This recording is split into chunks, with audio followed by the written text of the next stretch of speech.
साहेब, तुम्ही कसे आहात? तुमच्याच नजरेत उत्तर दडले आहे का? महाराष्ट्रासाठी तुम्ही जे जे केले त्या महाराष्ट्रानेच तुम्हाला खोटं ठरवलं आहे का? तुम्ही विचार केला नाही कधी गुन्ह्यांचा, नेहमी विचार केला मराठी माणसांचा. पण आज त्या माणसांनी तुम्हाला हरवलं, तुमच्या स्वप्नांना कुठेतरी खुंटवलं. निवडणुका झाल्या, आता सगळे नेते आपापल्या खुर्च्या सांभाळून बसतील. पण ट्रेनमध्ये जेव्हा परप्रांतीय मराठी माणसांना मारतील, तेव्हा पुन्हा पुन्हा महाराष्ट्राला तुमच्याच आठवणी येतील. तुमचं स्वप्न होतं महाराष्ट्र घडवायचं, तुमचं स्वप्न होतं मराठी माणसाचं भविष्य उभं करायचं. पण साहेब, हे लोक स्वतःच्या प्रश्नांमध्ये हरवलेत. 1500 रुपयांमध्येच ते स्वतःला विकून बसलेत. निवडणुकीच्या निकालानंतर तुमचं हृदय कदाचित चुरचुरलं असेल, पण डोळ्यांत अश्रूंऐवजी फक्त जिद्दच झळाळली असेल. तुमच्या चेहऱ्यावरचा आत्मविश्वास आम्हाला पुन्हा उभा करतो. लढाईचं बळ फक्त तुमच्यातूनच येतं.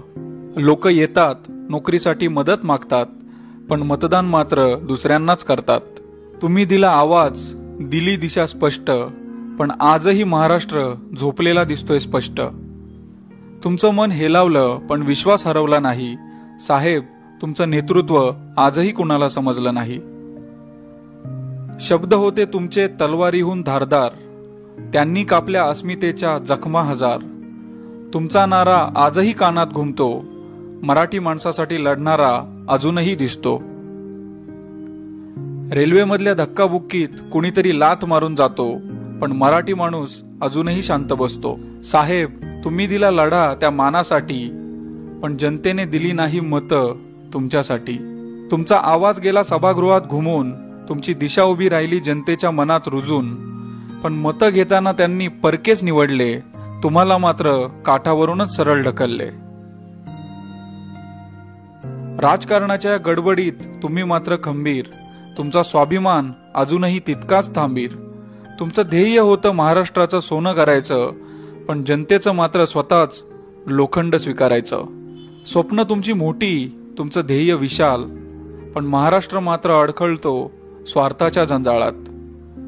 तुमचं बलिदान आम्हाला कधीच न समजलं, तुमच्या कष्टाचं मोल कुणालाच नाही उमजलं. आज जराही धीर खचू नका, तुमचा आवाज जनतेपर्यंत पोहोचू द्या.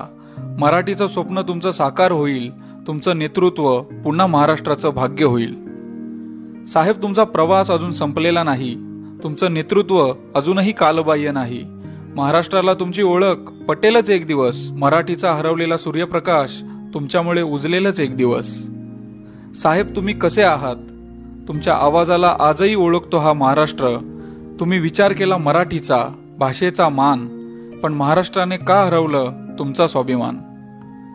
साहेब, तुमचं ध्येय भव्य आहे, तुमचं स्वप्न चिरंतन आहे. आम्ही आशा करतो महाराष्ट्र तुमचं मोल कधीतरी समजेल आणि त्या दिवशी इतिहासात तुमचं नाव सुवर्णाक्षरांनी लिहिलं जाईल. एक जाणीवशील मराठी माणूस. जय महाराष्ट्र.